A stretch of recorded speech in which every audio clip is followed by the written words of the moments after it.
Hello, everyone. Welcome. Bonjour et bienvenue à tous.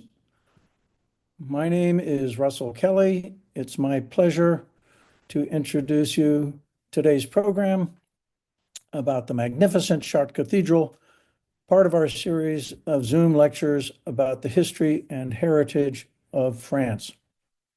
We're using a Zoom webinar format for today's talk, which means you can only see the guest speakers, so please use the chat line to communicate with all other participants. Please give it a try and tell us where you're listening from. Please note that we will send you a recording of today's talk within a day or two.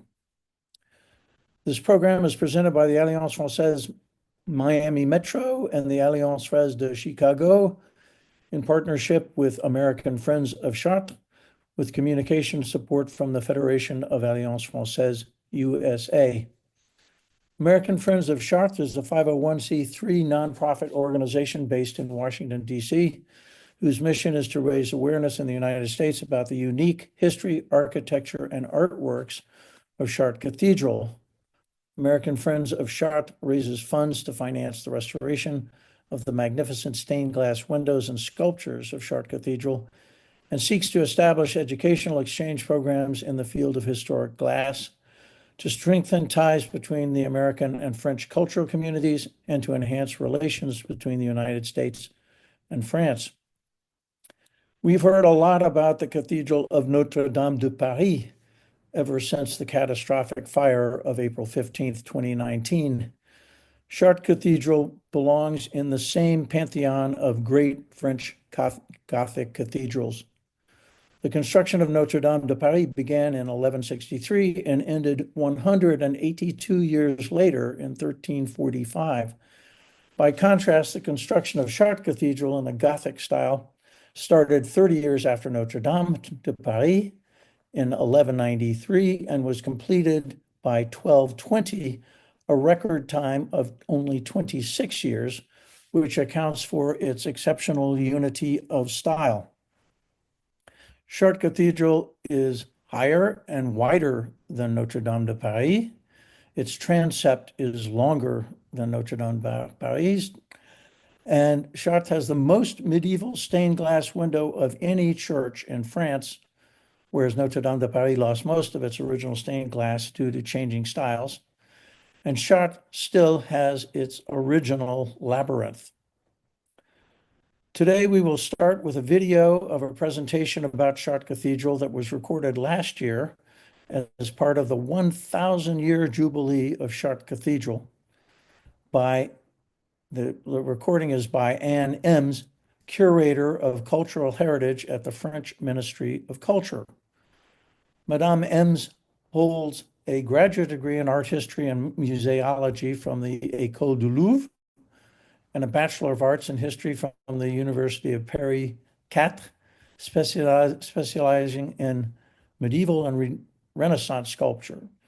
In 2019, Anne Embs was appointed curator of the historical monument departments of the Val de Loire region, which is responsible for the conservation of Chartres Cathedral.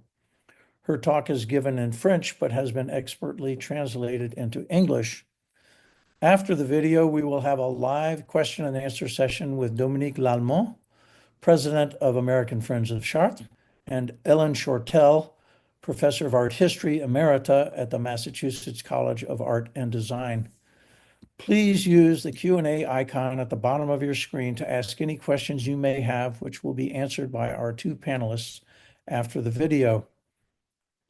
When UNESCO designated Chartres Cathedral as a World Heritage Site in 1979, the first site in France to be so designated, it described Chartres Cathedral as one of the most beautiful and historically significant cathedrals in all of Europe, the high point of French Gothic art, and a masterpiece. In her talk, which lasts 27 minutes, Anne Embs will explain why. Good morning, ladies and gentlemen. Allow me to introduce myself. My name is Anne Embs, and I am Cultural Heritage Curator, head of the Historic Monuments Department of the Centre-Val de Loire region. I'm responsible for, amongst other monuments in the region, Chartres Cathedral. Today, I want to take you on a brisk walk through time to jointly observe the millennium-long gaze cast upon the destiny of this cathedral. For this, I have selected 3 periods that are both temporal and spiritual milestones, which seem to me to be the markers of the life of the cathedral. The year 2024 celebrates the millennium of the consecration of the crypt of Chartres Cathedral in 1024. This consecration followed the launch of the construction of the cathedral after the disastrous fire of 1020. It also marked, on a broader scale, the renewal of the cathedral and more generally that of the School of Chartres. For a millennium, the cathedral has left its mark on the religious, architectural, and urban life of thousands of faithful, pilgrims, or just simple admirers. The cathedral is, above all, the image of the heavenly Jerusalem. The cathedral is first and foremost the seat of the bishopric, the capital of the diocese, the first among the churches of a territory, and this must be expressed in its architecture and its inscription in the urban landscape. In Chartres, the construction of the Gothic cathedral took place between 1134 and 1260. This magnificent Gothic cathedral, so immense in its city, aspires to be the representation on earth of the heavenly Jerusalem. The heavenly Jerusalem is described in the chapter of the Apocalypse by St. John, and it is the marvelous place where the children of God will live for eternity. It is a tangible place that can be described through its architecture, its precious materials, and it is also a spiritual place of communion with God. In this, the symmetry with the cathedral is perfect. It is at once architecture, stone and glass, and the living house of God. It is the masterpiece of Gothic architecture that you can still admire today. The construction begins with the western facade around 1150, a so-called harmonious facade based on a ternary composition, 3 portals, 3 bays, 3 levels of elevation, in reference also to the text of St. John that I quote, 3 gates in the east, 3 gates in the north, 3 gates in the south, and 3 gates in the west. On the screen, on the left, the so-called harmonious facade with its 3 levels prominently features kings and queens of the Old Testament, alluding to the genealogy of Christ, also cited in the text of St. John, which references the tribes of the sons of Israel. On the main tympany of the royal portal to the right, you can see a representation of the tetramorph, that is, Christ in a mandorla, surrounded by the symbols of the 4 evangelists. The iconography also stems from the text of St. John from the Apocalypse. The invocation of this text is only present in the cathedral. This then underpins the total construction of the cathedral within a great stylistic homogeneity. It is probably the most representative edifice of the golden age of classical Gothic in France. It is the Gothic of the generation of great cathedrals, Reims, Amiens, of course, and Paris. On the left, you see the floor plan of the cathedral, its nave, its aisles, its highly developed choir with its double ambulatory. To the right, an internal elevation of the cathedral, which has 3 levels. The number 3 leads the eye upwards to the heavens. The vertical thrust is one of the fundamental principles of Gothic art. As a comparison, I want to show you the interior views of Reims and Amiens cathedrals. So on the screen, you have on the left the Cathedral of Chartres, and on the right, the Cathedral of Amiens. And here on the left, the Cathedral of Reims, and on the right, the Cathedral of Chartres. The importance of light is theorized very early by the Church, but it is especially Abbot Suger who will forge an indissoluble link between light and Gothic architecture. This theory was applied almost immediately at the Abbey of Saint-Denis around 1140. You can see on the screen the ambulatory of the Abbey of Saint-Denis, which was built around 1144, just a bit before the reconstruction of the Cathedral of Chartres began. You can see large windows opened in the chapels of the ambulatory, which thus bring a lot of light into the interior of the building. And above all, you can see that the chapels are open. Between them, there is no wall. In fact, the space is completely clear without partitions, and the chapels open onto the ambulatory by a system of very fine columns, which allows the light to diffuse throughout the building. On the right, here is an example of stained glass from the Abbey of Saint-Denis, which just so happens to feature Abbot Suger himself as the donor of the window. The light bears witness to the divine presence. It evokes the description of the heavenly Jerusalem, and I quote, transparent as crystal. Hence the constant desire to avoid wall surfaces in order to let in as much light as possible. The stained glass windows, therefore, play a fundamental role in the expression of divine light. On the screen, you can see 3 spectacular stained glass windows of the western facade of the Cathedral of Chartres. In the center, the Great Bay, with the infancy and life of Christ. To the right, the Tree of Jesse, and to the left, the Passion of Christ. The effect of the stained glass windows is spectacular. The cathedral becomes a sort of monumental glass case, where colors vibrate to evoke the precious stones of the heavenly Jerusalem. Indeed, the figurative scenes are enclosed in medallions, which you can see in the image with the windows of the western facade. So each scene is enclosed within a small medallion. They are very small, too small to be legible from the nave, where the faithful or the visitor wanders, and the eye gets lost in the myriad of colors. By contrast, the effect on the senses works very well. We are dazzled by the beauty of the colors and the shimmering of light through the colored glass. And I quote St. John again, its brilliance is comparable to that of a very precious stone. Here are some other interior views of the Cathedral of Chartres, where we see precisely this spectacular sensory impact of the stained glass on the visitor. The reverse side of the western facade, the north rows, and some details where you can see these little scenes enclosed in geometric shapes, either medallions or diamond shapes. On the left, the window which is dedicated to the story of Charlemagne. And on the right, the Blue Madonna, which is the oldest window of the cathedral. This spectacular and emotional process, literally playing on the senses, will find its culmination with the creation of the Sainte-Chapelle of Paris. And I cannot resist the pleasure of showing you an interior view of this building, which is absolutely spectacular.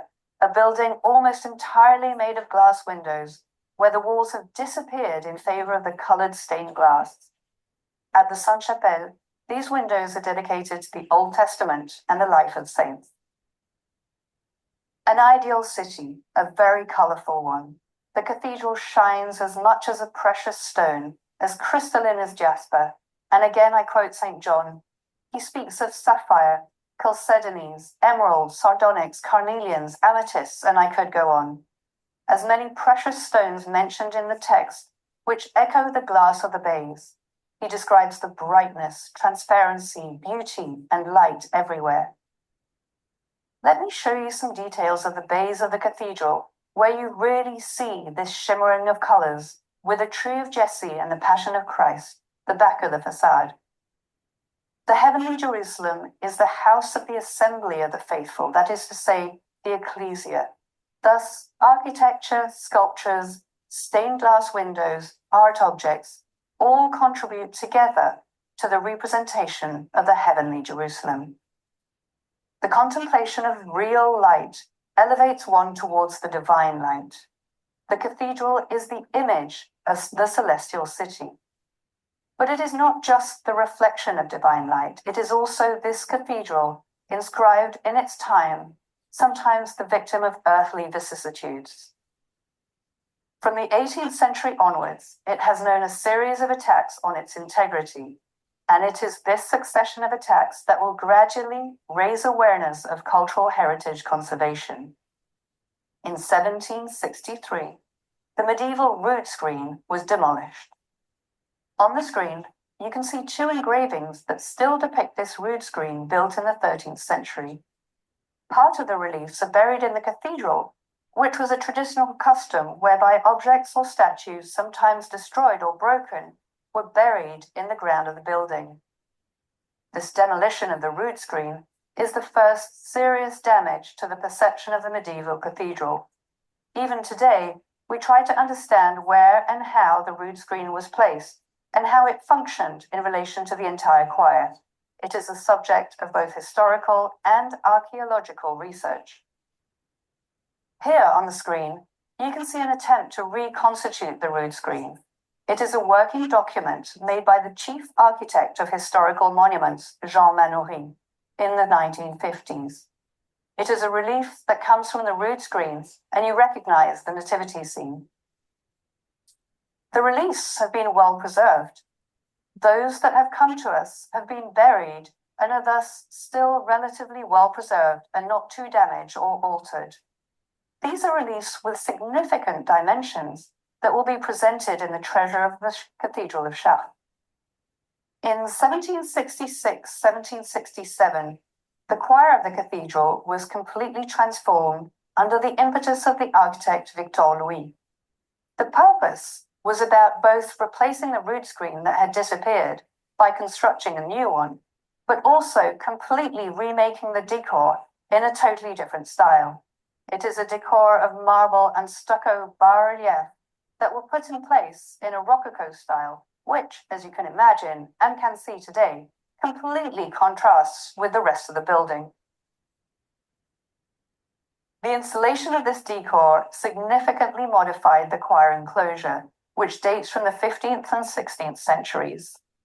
On the screen to the right, you can see an engraving that shows a part of this new Rococo decor, with, in particular, the new rood screen with much more orthogonal lines that are very different from the old Gothic rood screen. To the left, you have a coloured engraving that shows the sculpture of the Assumption by Bridon, which was put in place and still exists in the cathedral. Again, here on the screen, you can see the current view of the choir of Chartres Cathedral, with its very colourful decor, a decor of false marble.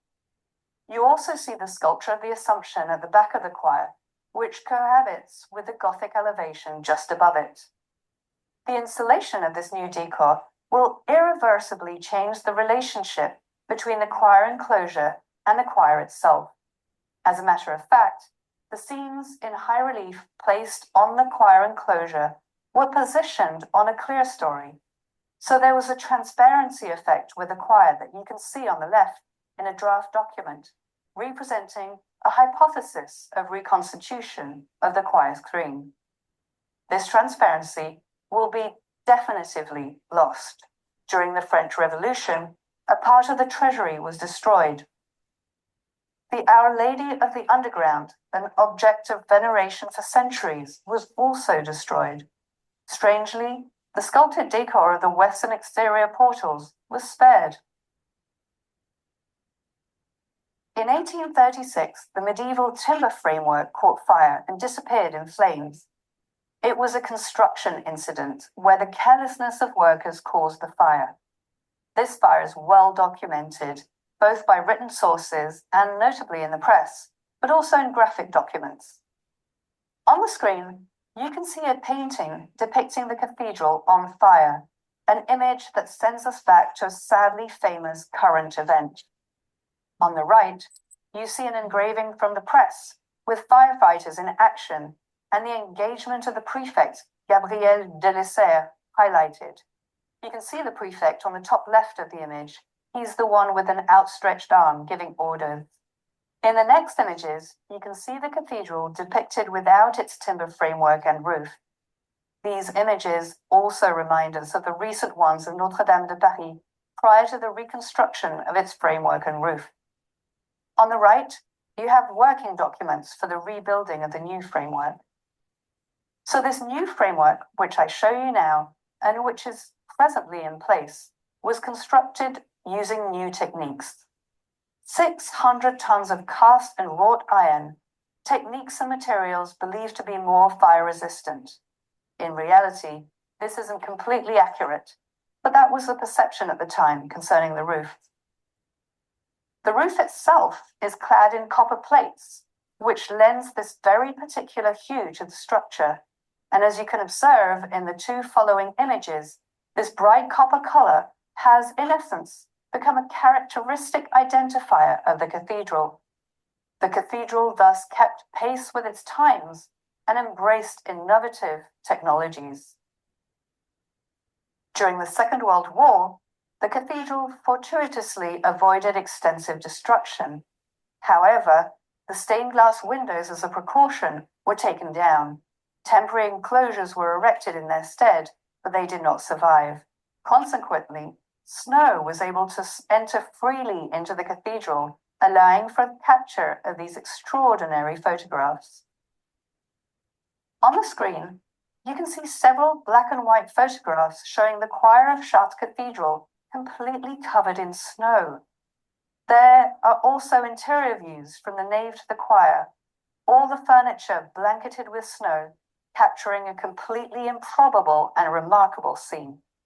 During the 19th century, the renewal of taste for Gothic art manifested itself in an association which remains true to this day between the cathedral and Gothic art, to such an extent that we cannot imagine a cathedral today in any style other than Gothic. Two architects in particular worked on Chartres Cathedral and on what I would call the concept of an ideal cathedral. To the left, you have a drawing of the facade by Jean-Baptiste Lassus, an architect who was in charge of the cathedral's restoration. And to the right, a very well-known drawing by Viollet-le-Duc representing the ideal Gothic cathedral. That is to say, it does not represent any particular cathedral, but it is a sort of synthesis of what he considered as the ideal Gothic architecture. Here is another drawing by Jean-Baptiste Lassus that represents what we call a sectional elevation of Chartres Cathedral. These drawings by Jean-Baptiste Lassus considerably inspired the reflections of Viollet-le-Duc on his search for a model of the ideal cathedral. At that time, it's very interesting to see how Jean-Baptiste Lassus and Viollet-le-Duc seriously considered, and the project had even been approved, to demolish the 18th century additions in the choir, the Rococo additions that I showed you previously, considering them to be a violation of the monument. So a cathedral was obviously a Gothic monument in the 19th century, and even today. However, in the Middle Ages, the term cathedral, if it existed at all, was only very rarely used. Instead, the terms Mother Church or the Diocese Church prevailed. It is thus only after a long process of awareness raising that the Gothic cathedral becomes a common good. Here are some of the drawings by Jean-Baptiste Lassus for the restoration of the towers of the cathedral. Over its history, the cathedral also becomes an object of study for artists, painters, writers, or poets. On the left, you have a very famous painting by Jean-Baptiste Camille Corot, the Cathedral of Chartres, dated 1830 and kept in the Louvre Museum. And on the right, a painting representing the ambulatory of Chartres Cathedral by James Robert, painted almost at the same time and kept in Fontainebleau. This painting by Corot, which quickly became famous, is even mentioned by Marcel Proust. In his series of novels In Search of Lost Time, he mentions the painting, considering it one of the 8 paintings worthy of representing the pinnacle of French painting at the Louvre in 1920. Thus, gradually, the way we view the cathedral changes. From a merely religious edifice, it becomes an integral part of the landscape, an element of our common heritage that must be preserved. With an awareness of the monument's cultural heritage value, restoration campaigns take place throughout the 19th and the 20th centuries, up to the most spectacular one, which began in 2008 and is still ongoing. The interior restoration of the cathedral has completely altered our perception of the monument, and I can show you on the screen a series of photos that display the transformations of the cathedral's interior following these restoration campaigns. The patronage campaigns illustrate the phenomenon of collective appropriation of a cultural heritage monument, now considered as a common good. Initiated in 2008, this restoration campaign continues to this day with the current restoration of the north transept. It has allowed for the rediscovery of the medieval ochre wall coatings of the cathedral, thus completely renewing our understanding of the building, past and present, and reconnecting with the heavenly Jerusalem of the beginnings. The edifice has thus emerged from obscurity. What you see on the left of the screen is a completely grey cathedral, literally caked with centimetres of dust. Thus, the edifice has emerged from darkness to light with the ochre wall coatings that have been brought to light again. The stonework has been cleaned and returned to its original aspect. The stained glass has been cleaned too, restored and double glazed with a protective glazing for the conservation of the glass over time. The polychromy of the cathedral's interior as a whole has been brought back to light, contributing to the formidable adventure of the rediscovery of the building, and the conservation campaigns continue, one by one, year after year. I'll quickly go through the next slides. They illustrate, in fact, the number of campaigns necessary to achieve the result that we can see today. So these represent years of restoration campaigns, enabling the results that we can admire today, starting with the choir of the cathedral, with before and after pictures. The result is quite spectacular and very gratifying. Then we have the area before the nave. You can see the before and after restoration, as we have completely rediscovered the painted roses that were previously totally unknown. The ambulatory, the crossing of the transept, the choir screen that is absolutely spectacular, the treasury. I'll show you photos before, during, and projections of the results of the Saint-Pierre Chapel and the current work on the transept. The south transept is finished. The north transept is underway. The restoration of the organ loft is also underway. The loft will also regain its ochre polychromy. So, this is a total transformation of the interior of the cathedral. To finish the interior, we still have to restore the side aisles of the nave. Other works yet to come, the south portal and the Jean de Beau's tower, works that should start for the tower in 2025. The collective appropriation of the cathedral goes well beyond the local framework. With the inclusion of the cathedral on the list of UNESCO World Heritage Sites in 1979, the exceptional universal value of the cathedral is recognized. And this inscription on the UNESCO World Heritage List in 1979 is also important because it's the first French asset to be listed by UNESCO. 3 criteria were then retained.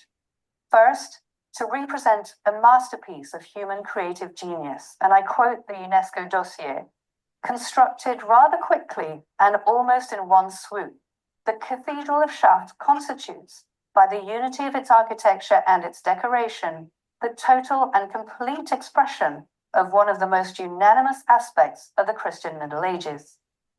Second, to bear witness to a considerable exchange of influences, and I quote, the Cathedral of Chartres has exerted a considerable influence on the development of Gothic art in France and beyond. And finally, to present an eminent example of an architectural paradigm, and I quote, the Cathedral of Chartres, which is at once a symbol and a quintessential structure, the most enlightening example that one could choose to illuminate the cultural, social, and aesthetic reality of the Gothic cathedral. Chartres is thus recognized as the archetype of the Gothic cathedral, still retaining, and this is unique, its and stained glass decor. To crown this recognition, in 2022, a scenic landscape directive was adopted to protect the full visibility of the cathedral over an area covering 102 municipalities over more than 30 kilometers away. This is the first initiative of this kind in France and undoubtedly in the world. We first protected the asset, the cathedral, and then an extended area, thus creating not just a jewel case, but an extended one over a distance of 30 kilometers. This scenic landscape directive aims to preserve the view of Chartres Cathedral, that celebrated view that I'm showing you on the screen. It aims to maintain the visibility of the cathedral on the horizon. Indeed, the Cathedral of Chartres constitutes a symbol and an exceptional example of a Gothic cathedral, occupying a remarkable position in the Beauce Plain. You can see it from kilometers away, and its recognizable silhouette constitutes a particularly striking signal in the landscape. The Landscape Directive sets orientations and fundamental principles, especially by establishing the maximum heights of constructions and tree cover, by defining an exclusion zone for very tall objects, in particular wind turbines and isolated poles, and by setting a color palette to better integrate new constructions into the landscape. These principles ensure that the view of the monument is maintained while allowing for the necessary development of the territory. This approach is absolutely unique. Thus, over the span of a millennium, the cathedral, from seat of the diocese and religious edifice reflecting the heavenly and earthly power of the church, has gradually become a major element of universal cultural heritage, an asset to be preserved and passed on to all of humanity. To conclude this lecture, I want to show you the oldest representation of the cathedral. It's not easy to see. On the left, you can actually guess the facade of the cathedral surrounded by its towers. It's a painted representation dating from the 14th century, and it's preserved in the Saint-Pierre Chapel of the cathedral. The chapel is the new location for the cathedral's treasury. It is indeed remarkable to have preserved this representation of the cathedral since the 14th century. This painting, to me, is the symbol of the remarkable continuity of the vibrancy of this edifice. I thank you for your attention, and I wish you a very good day.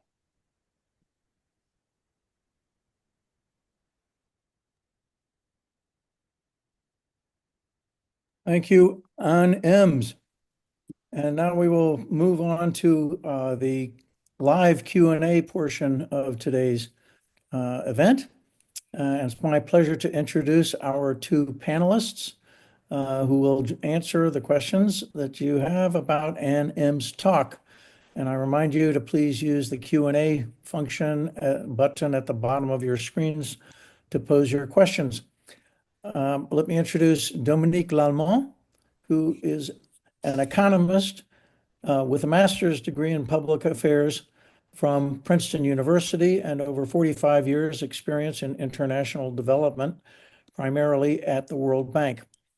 Dominique joined the board of American Friends of Chartres in 2010 and became its president in 2013. Interestingly, as a student in France, she walked the last 25 miles to Chartres in the annual student pilgrimage.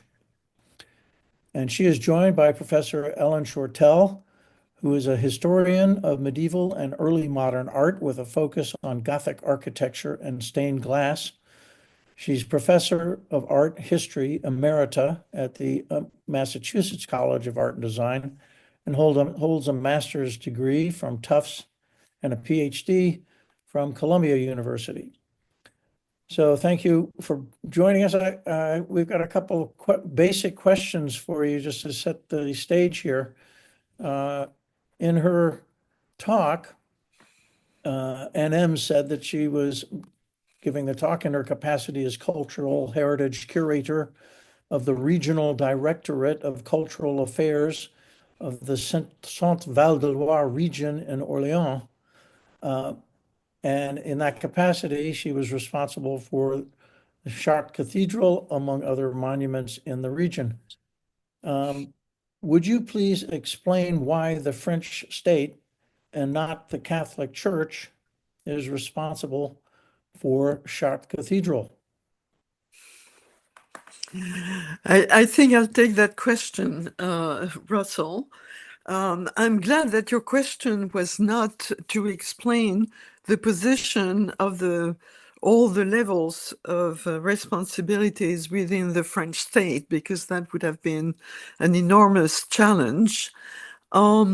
So I think we have to think back to basically the French Revolution, which took over all the churches, regardless of whether they were cathedrals or smaller churches, and annexed them. So after the French Revolution, or even towards the end of the French Revolution, the cult was reestablished.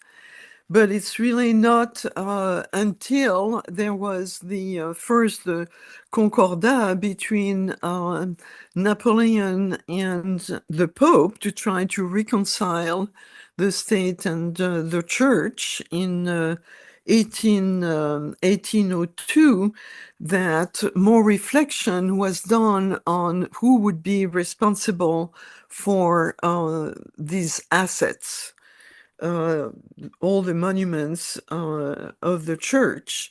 So there was a commission created, and they started working on those things, and basically decided that the religious monuments, not only the Catholic ones, but also the Protestant temples, would remain, depending on the level in the church hierarchy, the property of the state. So you have essentially three levels, and this was confirmed in the 1905 law of the separation of the church and the state, whereby the cathedrals are the property of the state and remain under the responsibility of the state as a historical, as a monument. Then you have the second level of the churches, which are the responsibility of the departments. And then you have a third level for smaller churches, parish churches, which are under the responsibility of the municipalities. So under those responsibilities, the state, or the two lower levels of local governments, are responsible for the maintenance of those buildings, for its major repairs, and for all the supervision in terms of its architecture or its objects. The church has the usufruct of these monuments. So in Chartres, you have the bishopry, who has the overall usufruct of the cathedral, but it's really the canon who has, I would say, the day-to-day responsibility of that the cathedral is properly used. Now, what's interesting in all of this is that you can imagine that with the number of monuments in France, the cost of maintaining all these monuments is extremely high. Chartres was quite privileged that in 2008, the government designed a plan Cathedral with budgets which have been allocated for the restoration of the main cathedrals in the country. And Chartres may have benefited from the highest budget of 18 million euros or something like this. But the government does work in partnerships with other organizations, such as American Friends of Chartres, but there are others. and they exist in all for all major cathedrals of France. And I'm sure you heard of the Friends of Notre-Dame de Paris as well. And another interesting aspect is when you have some smaller embellishments, desires, the church can also take some initiatives to finance those embellishments. For example, in the crypt of Chartres, on the occasion of the millennium, they did finance a new pillar to be on the background of a statue in the crypt. So the church can also contribute to the building up, not only the daily maintenance, but also the embellishment and the building up of the content of the cultural heritage of the cathedral, but not for the stones or the stained glass. They have a certain amount of leeway. And the last point is that certainly in Chartres, there is a very good cooperation between the state and the church. The state, which has the responsibility for the restoration works, consults very systematically with the church, the bishop and the canon in particular. Well, thank you for that helpful explanation. I would just add that when it comes to Notre-Dame de Paris, the church did pay for the liturgical furniture, the modern liturgical furniture, and all the movable stuff that's in there. So Right. that more or less what you were saying.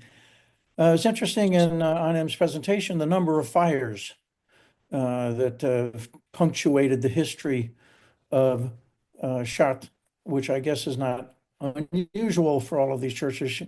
The fire of 1020, the fire of 1194, and then she mentioned the final one in 1836, I believe. Would you just clarify for us a little bit of the history of the cathedral before that first fire that she mentioned in 1020? What happened between 1020 and 1194? And because 1194 is the date that we all hear about as the beginning of the construction of the Gothic church. Okay, so let's look maybe first at the chronology of fires. Yes. Oops, all right. Yep. There. Yes, this one. So indeed, all cathedrals basically are subject to major fires.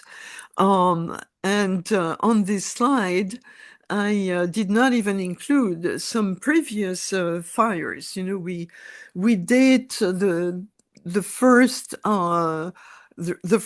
church building in Chartres around the fourth to fifth century, but we don't know what they looked like at the time. However, there were other fires before the one of 1020, which one took place on the order of the Duke of Aquitaine, I think in 743.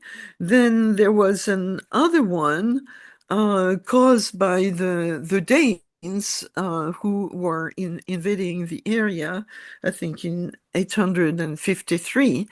So what we know, however, is that there was definitely a fairly large church which was built against a Roman wall when Bishop Fulbert arrived in 1006. And you have here, you know, a picture of what it may have looked like. We don't have any in a particular drawing, as Anne said in her presentation, the first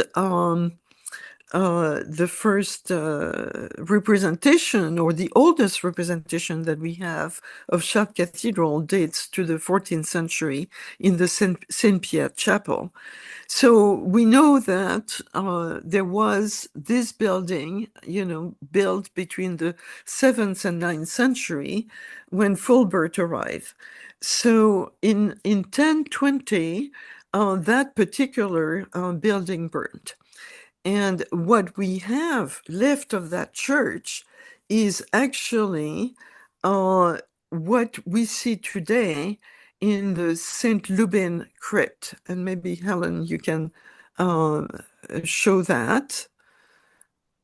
It's the picture before. Yes. No, the one before. The one. Yes, this one. So, no, the one before. Yes. So in Chartres, there are two crypts. And after the fire of 1020, they rebuilt the crypt that we know today, and we'll come to that. But that particular crypt was built on what was left of the church which Fulbert found in 1006 when he arrived. And so you can see, we can visit that crypt. It's not part of a regular tour, but it can be arranged. And it was built with a mixture of stones and bricks and mortar. And had these columns, and you can see on the picture to the right, you can see a little ladder, which shows that there were some excavations made in 1905 to try to rediscover and understand this church. But they could not go very far at the risk of the vault collapsing. To the bottom right, what you see is this very big pillar, and this pillar was actually added in the 18th century so that it could sustain the weight of the Assumption sculpture in the choir. So the Saint Lubin crypt sits just on the back of the choir and a little bit on the sides. So let's go now to the first crypt. Yeah. So you have then the crypt of Fulbert, which was built after the 1020 fire and is about 200 meters long. So when you enter the cathedral, the entrance to the crypt is located to the left of the narthex, which is the entrance before the nave. And then it goes all the way around the choir and comes out on the right-hand side of the narthex. You can see on the graph on the left of this picture, the crypt is actually lined in blue and goes all around to the red rectangle. Then the crypt also has all the side chapels that you see. So go back to the picture of the crypt. Yes. So in the crypt itself, you can see also very different styles of construction. That mostly it's Romanesque, but there were also some ogive windows. I won't talk about the decor of the crypt, just this one painting that you see on top, which has been cleaned, and which dates back to the 12th century, if 11th century, if I'm not mistaken. Yeah.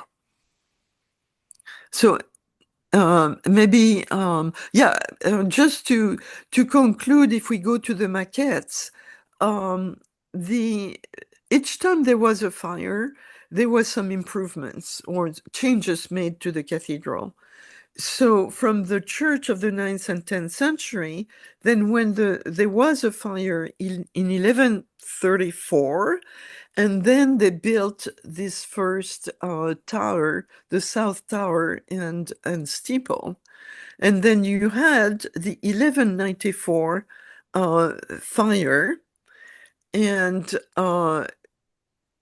with that fire, they launched the reconstruction of the cathedral. The 12th century facade survived, and Helen will talk more about that. And then they launched the reconstruction to give the cathedral as we know it today. Over to you, Helen. Okay. I noticed there was the first question in the chat actually was about why they started in the West. And I think that's a little bit maybe misleading, because what I would say is that what you see above ground now, the oldest part is the lower part of the west facade. So this little model of the Romanesque cathedral shows you more or less what was there, what survived the fire here. And underneath this roof, this was a wooden ceiling. This was not vaulted in the nave, but the choir, which doesn't really show here, did have was like a half dome built of stone, and that also survived. So what was really missing was the middle. And oops. Yeah, let me go to this so we can see it a little bit more easily here.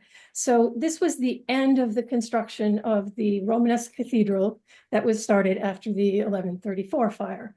It was kind of seen as generally a continuation of what Fulbert started.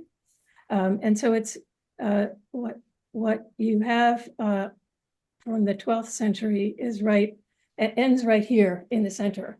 And so the height of the front was raised up, and this rose window was inserted. So now when you look at it, it seems all to fit together very nicely. But that was a new design after the 1194 fire. And just the person who wrote that question, whoops, where did it go? Said that most cathedrals started in the East. And I just think this is a sort of frozen in time example of that procedure. This is Beauvais Cathedral, and here what you see is the huge Gothic building that only got to the transept. The choir is on the other side of this, showing how it sort of is eating up, in a way, the Romanesque building that was there before. So this was a very common process, that you would decide to build a much larger church, and it would be to the east of the old church. And then as you finish the choir, which then the clergy could then move into the choir, and then you can begin to demolish the old church. So I think that's just a great example. Chartres did not work like that. That's just a good example of what happened elsewhere. Chartres, as you said, was built up against the Roman city wall originally, and where that wall is, it drops off. So given the topography of Chartres and where it sits on the hill, it would have been impossible if they wanted to build further out to the east. So from the early crypt to the St. Lubin crypt to the Fulbert crypt, everything stayed pretty much in the same place. And in fact, this is a view of the crypt, but this yellow line shows you the foundation of the church up above it. So they reused, and that's one of the reasons that they were able to finish it so fast, is that they already had the foundations, which otherwise take an enormous amount of time. Yeah, oh, yeah. Oh, yes, that's basically it. I had some other images of stained glass, but if we have other questions, I think someone was asking about whether the apocalypse, how the apocalypse was an inspiration, and whether the builders had a specific plan in mind. And it's kind of a complicated question, but the masons and the master of the works would have been working with the clergy, who had a general concept, but of heavenly Jerusalem, as Anne pointed out, 3 doors on at least 3 of 4 sides kind of lines up with a description of the heavenly Jerusalem, and the light and the color. After that, when we get into the details, not so much.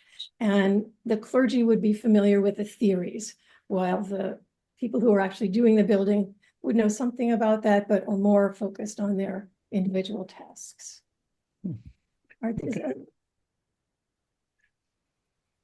That's very helpful. So, in answer to the question, I think that, basically the Romanesque facade survived the fire of 1194, and the apse at the east end of the church survived. So they didn't have to start at the east. They were able to start at the transept and build the nave and transepts, which explains why they didn't end up at the west facade, as is normally the case. And also, it's interesting, and also you answered the question about what was the scriptural narrative. Indeed, I think Ann Ems highlighted the fact that it's the heavenly Jerusalem, and perhaps the most significant part to come out of it is the symmetry of 3 is, the Father, Son, Holy Ghost keeps reappearing throughout the construction here. Interesting question that really covers a lot of these issues. Ann Ems mentioned some of the other great Gothic cathedrals in France that were built around the same time. Amiens, Nantes, Paris.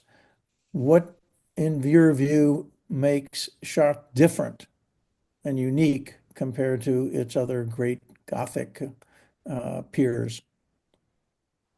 Well,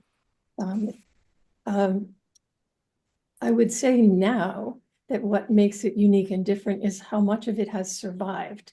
Of the great Gothic cathedrals that were built in the late 12th and early 13th centuries, Chartres is one of the furthest sort of south and away from the war zones of the First and Second World Wars. And that's not to say it was not involved, but it was, there was a lot of destruction in buildings that were further north and further east. So the fact that all of this stained glass survives is really remarkable. The other thing that makes it interesting is the importance of the school of Chartres, the learning and scholarship of the canons who lived there in the 12th century, 11th, 12th century. There are many things that make it remarkable. Yeah. Could you just explain a little bit more about the school of Chartres? Sure. At that point in the Middle Ages, a lot of the sort of higher learning that went on around cathedrals rather than their universities. There's just a moment here where universities are being built, but there's a kind of shift over from focus within a church to a university. And in fact, in Paris, you have the whole thing combined in a way. So a lot of the people who were teaching and studying at universities still at that point were also priests. They're known for the way that they examined Christian doctrines. They asked lots of important questions about just about everything you can think of, from, how does the body get resurrected, to very sort of minute details that they debated, and also bigger things like the the writings of the church fathers like Saint Augustine, and so on. So they're interpreting what somebody meant when they talked about how you received grace, let's say. You mentioned the stained glass windows, and the number that was mentioned in the talk was 150 of the original stained glass windows which have survived, which is there any church that has anywhere near that number of medieval stained glass windows? Not really. Yeah. Okay. The Church of Saint-Remy in Reims has quite a lot of its original windows, and that is it was really a Romanesque church with a little early Gothic choir. No, that's what really makes it so spectacular. And no, I don't think there's anything else in France, and I'm trying to think in other places. If you go to Germany, perhaps maybe something. There are several places. Yeah. I mean, I've been told that this is the monument which has the largest collection of 12th and 13th century stained glass under one roof in the world. Right. No, and I think that's absolutely true. And the other places I can think of, maybe a little bit later. Yeah. So, oh yeah, that's true. So your answer to your question is no. In connection with the stained glass, another monument that is at Chartres is Malcolm Miller. And I remember hearing about Malcolm Miller 50 years ago. And he's still there. Is that correct? Yes, this is absolutely correct. And he still gives absolutely great tours. I took one of his tours. I was astonished to find that he was there. This is 2 or 3 years ago. And he tells you how to read stained glass windows. Now, what is the trick to reading a stained glass window? It really depends on the window. And the ones I have here don't illustrate that, unfortunately. But if you can remember some of the windows that Anne Embs showed, like the window of Charlemagne, where you have lots of little scenes. These are clear story windows up high, so they generally put large single figures in those so that you can see them from the ground. Oops. Oh, well, here, but this is just a detail. If you look at, let's just go to this, you can't really see this at all, but in these windows, there are little scenes and you can follow the narrative.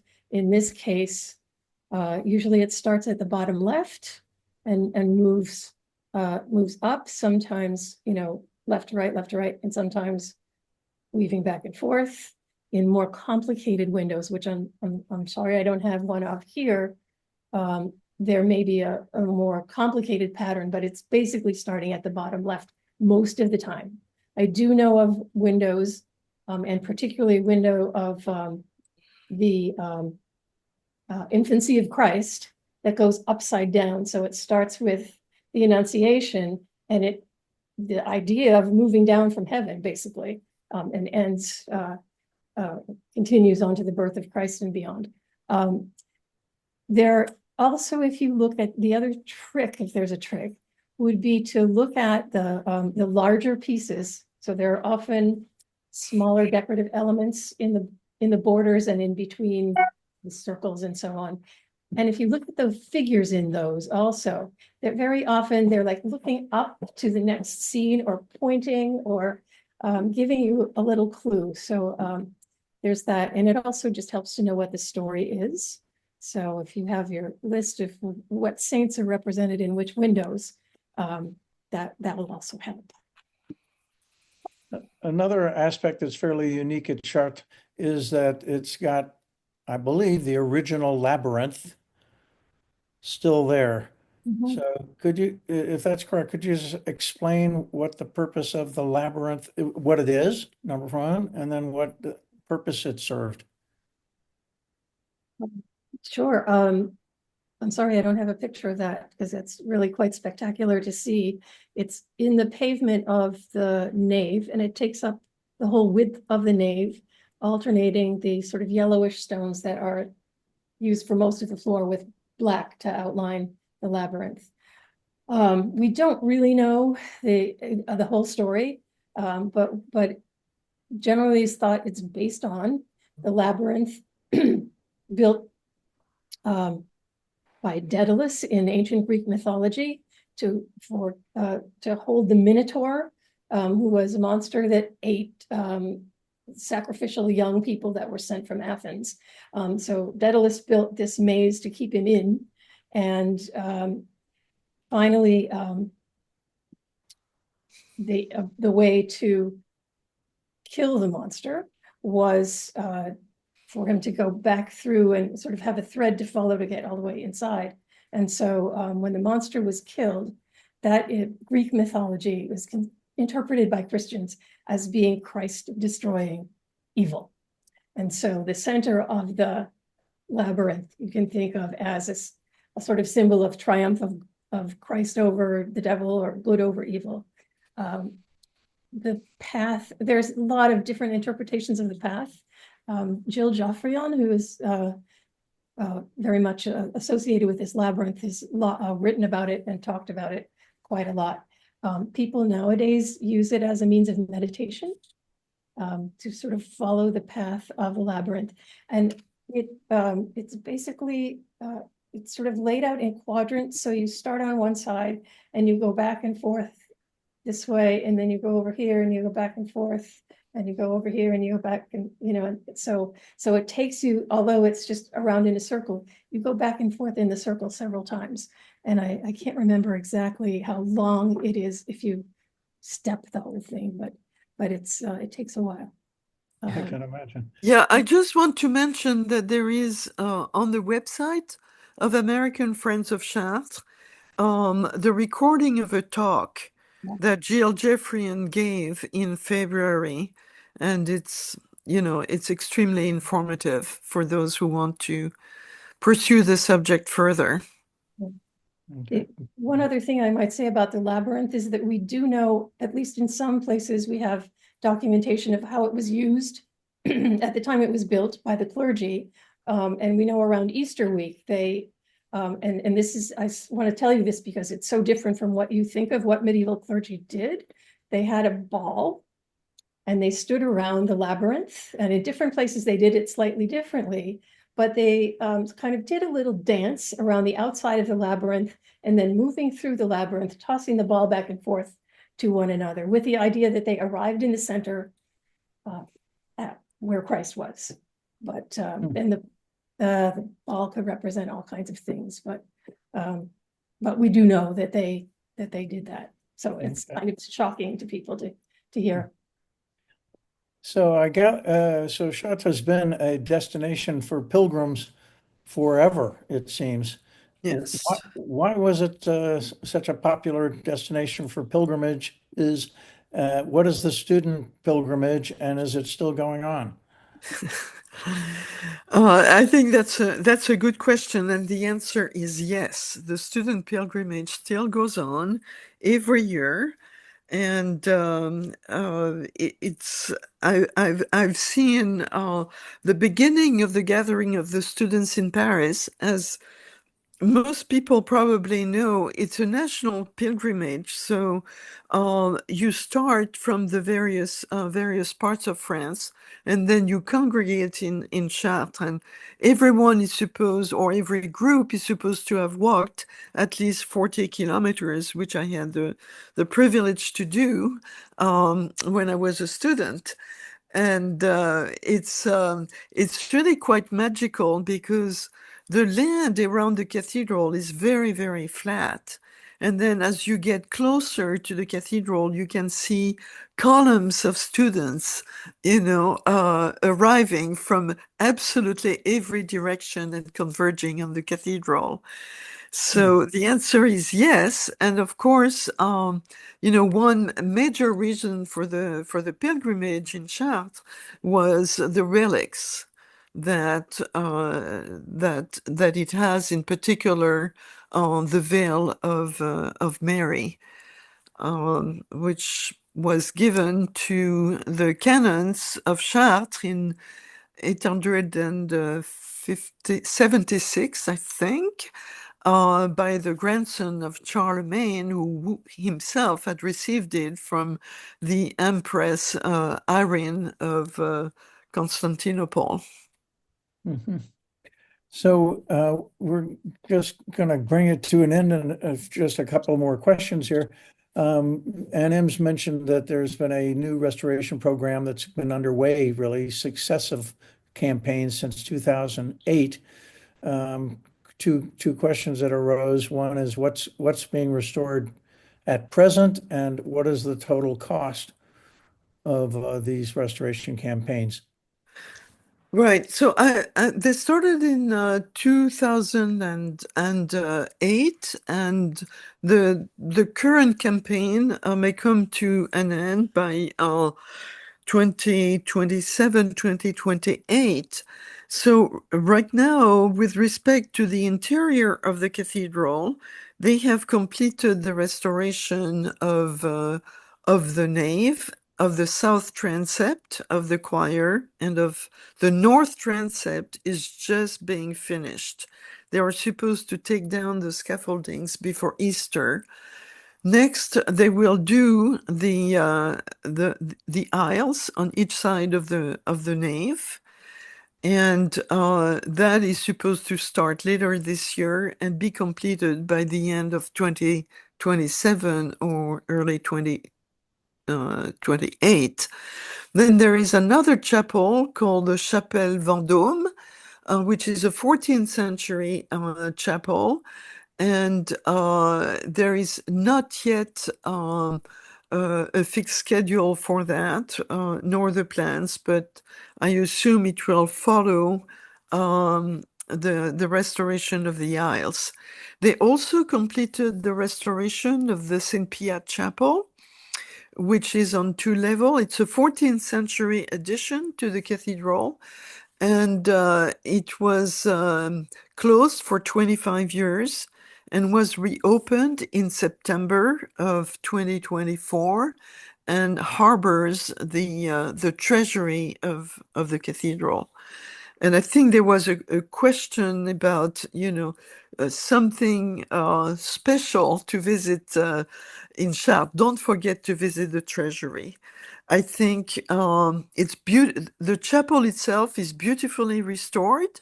It has magnificent 14th century stained glass, and the museology for the treasury is incredible.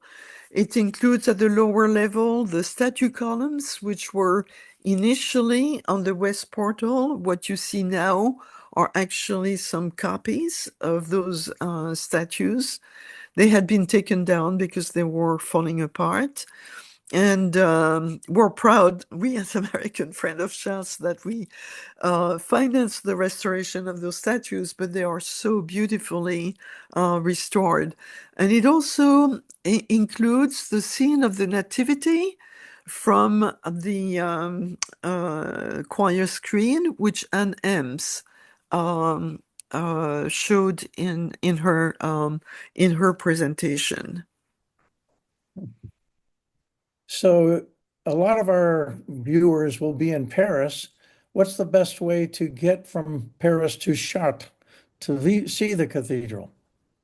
It's very easy. There is a train almost on the hour throughout the day, starting 6 or 7 o'clock.